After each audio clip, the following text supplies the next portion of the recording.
दक्षिण में लिखी गई राम कथाओं में महर्षि कम्मन की राम कथा है इरावतारम, इराम अवतारम। उसमें एक बहुत अद्भुत प्रसंग है जो वाल्मीकि रामायण तुलसी रामायण में नहीं है।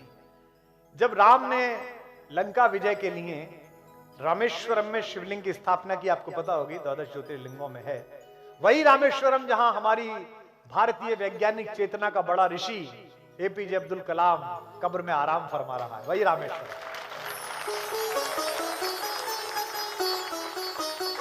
जब उन्होंने शिवलिंग की स्थापना की तो उन्होंने कहा कि आसपास कोई आचार्य ढूंढ के लाइए, कोई पुजारी, कोई ब्राह्मण ढूंढ के लाइए जो मेरा यज्ञ करा दे। तो जामवंत ने कहा कि महोदय, इस जंगल में समुद्र तट पर केवल पेड़ हैं, वनवासी हैं, हम में से तो किसी को पता नहीं है। तो उन्होंने कहा आचार्य ऐसा लाइए जो शैव और वैष्णव परंपराएं दोनों का सम्मिलन हो, जिसे दोनों चीजें आती हो। तो जामवंत ने कहा कि ऐसा तो एक ही आदमी है पर वो हमारा शत्रु है, पुलस्त मुनि का नाती है, वैष्णव है और शिव का भक्त है, दोनों परंपराओं का पोषक है और कर्मकांडी है, सब जानता है। तो राम ने कहा कि एक बार जाके देखिए, बात करके देखिए। तो ये इरावतारम में कथा आती है, कितनी अच्छी है। दुश्मन भी हो तो ऐसा हो, सामने वाला भी, हाथ में आंख में पानी नहीं, हाथ में खंजर नहीं, आंखों में पानी चाहिए। राहत भाई का शेर है, हाथ में खंजर नहीं, आंखों में पानी चाहिए, ऐ खुदा दुश्मन भी हमको खानदानी चाहिए।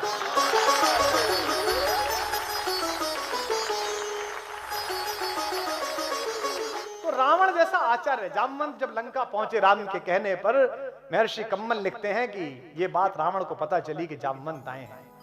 जामवंत उनके पितामह के दोस्त रह चुके हैं, तो उनको लगा कि मेरे बाबा के दोस्त हैं तो आदर करना चाहिए। उसने राक्षसों से कहा कि मेरे महल तक का रास्ता बताने के लिए उन्हें कष्ट ना हो, हर जगह राक्षस हाथ जोड़कर खड़े हो जाए और जिधर की तरफ इशारा कर दें उधर जामवंत चलें। कथा आती है कंब की रामायण में महर्षि कम्बन की कि जामवंत, चूंकि शरीर आकार बड़ा था उनका, तो उनको रास्ता दिखाते दिखाते रावण के पास तक ले गए। उन्होंने, रावण ने उन्हें प्रणाम किया, खड़े होकर पैर छुए और कहा कि मैं आपका स्वागत करता हूं राक्षस राज रावण, किस लिए आप आए हैं? तो उन्होंने कहा मैं चाहता हूं कि मेरे यजमान की आप आचार्य बन जाएं। तो उसने कहा कि स्वीकृति से पूर्व मुझे विचार करना पड़ेगा और विचार में देरी लगेगी, तो अगर आप आसन ग्रहण कर लेंगे तो अच्छा होगा, मैं भी बैठ पाऊंगा। जामवंत बैठ गए। रावण ने पूछा कि आपका यजमान कौन है? तो जामवंत ने कहा कि अयोध्या के राजकुमार महाराज दशरथ के पुत्र श्री राम मेरे यजमान हैं और वे एक यज्ञ करना चाहते हैं, भगवान शंकर के विग्रह को स्थापित करके शिवलिंग को पूजा करना चाहते हैं अपने एक बड़े काम के लिए। तो रावण ने पूछा क्या ये बड़ा काम लंका विजय तो नहीं? जामवंत ने कहा आचार्य आप ठीक समझ रहे हैं, ये लंका विजय का यज्ञ है, तो क्या आप आचार्य पद स्वीकार करेंगे? रावण भी प्रतिभाशाली था, उसे पता था कि कौन व्यक्ति आया है मुझे आचार्य बनाने के लिए, इतना बड़ा अवसर मिल रहा है। उसने कहा कि मैं उनके विषय में ज्यादा नहीं जानता, लेकिन वे दूतों के प्रतिपालक हैं, वे अपने दूत को बहुत अच्छी तरह रखते हैं और ऐसे मर्यादावादी यजमान का आचार्य बनना मुझे स्वीकार है, जाकर उनसे कह दीजिए कि मैं आऊंगा। क्या है रावण, जिसके घर में मां सीता सुरक्षित नहीं, शील के साथ सुरक्षित नहीं, यह है रावण। उस समय का शत्रु भी कैसा है राम का। तो जामवंत ने पूछा कि क्या व्यवस्था करनी पड़ेगी, क्या क्या सामान मंगाने पड़ेंगे? तो आचार्य रावण ने कहा कि चूंकि हमारा यजमान वनवासी है और अपने घर से बाहर है, इसलिए शास्त्र की परंपरा है कि अगर यजमान का घर ना हो, बाहर कहीं पूजा करानी पड़े, तो सारी चीजों की तैयारी आचार्य को स्वयं करनी होती है। तो आप कह दीजिए अपने यजमान से कि वो केवल नहा धोकर स्नान करके व्रत के साथ तत्पर रहे, मैं सब चीजें कर दूंगा। अब उसने अपने लोगों को बुलाया और कहा कि भाई पूजा कराने के लिए जाना है, ये सब सामान तैयार करो। इसके बाद रावण एक रथ लेकर मां सीता के पास गया और सीता से उसने कहा कि समुद्र पार तुम्हारे पति और मेरे यजमान राम ने लंका विजय के लिए एक यज्ञ आयोजित किया है और मुझे उस यज्ञ के आचार्य के रूप में बुलाया है। अब चूंकि जंगल में रहने वाले किसी भी यजमान की सारी व्यवस्था करना आचार्य का काम होता है, इसलिए उसकी अर्धांगिनी की व्यवस्था करना यह भी मेरे जिम्मे है।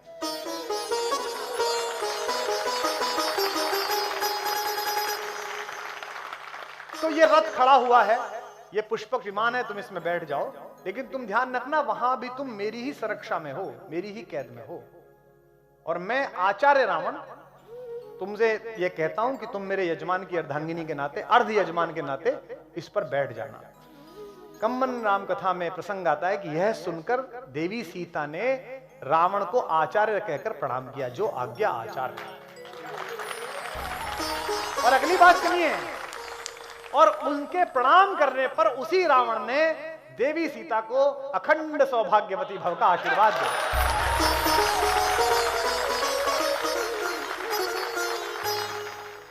तो जब रावण पहुंचा राम के पास आचार्य बनकर, आचार्य रावण जब पहुंचे तो दोनों भाइयों ने उठकर आचार्य को प्रणाम किया और कहा कि आचार्य, मैं आपका यजमान राम आपको प्रणाम करता हूं।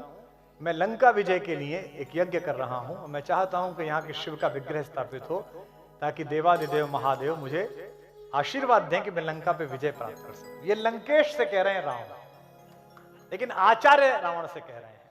आचार्य ने कहा कि मैं आपके यज्ञ को पूरी तरह संपादित करूंगा, और ईश्वर महादेव चाहेंगे तो आपको उस यज्ञ का फल प्राप्त होगा, ये रावण ने कहा।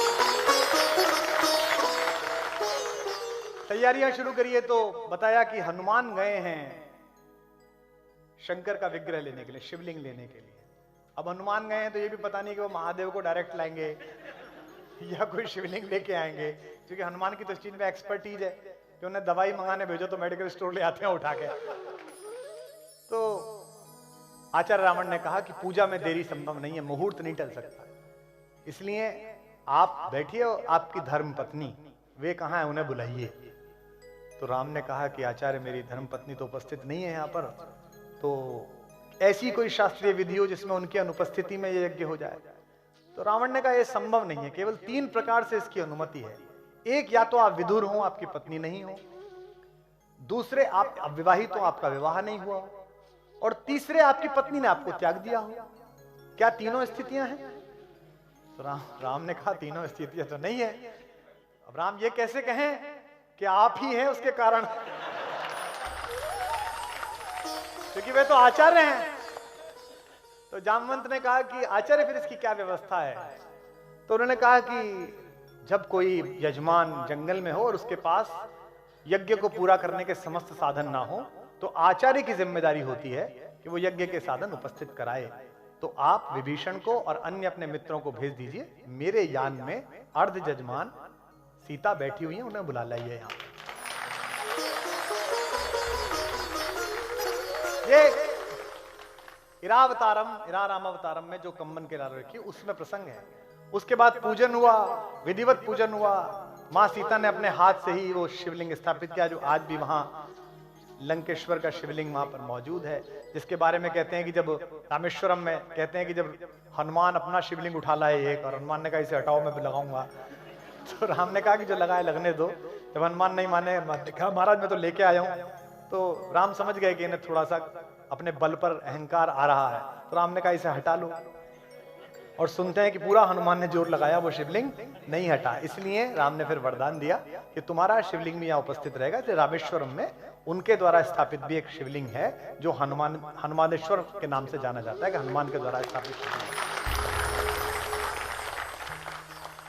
यज्ञ संपन्न हुआ और दोनों यजमानों ने, राम और सीता ने आचार्य रावण को प्रणाम किया।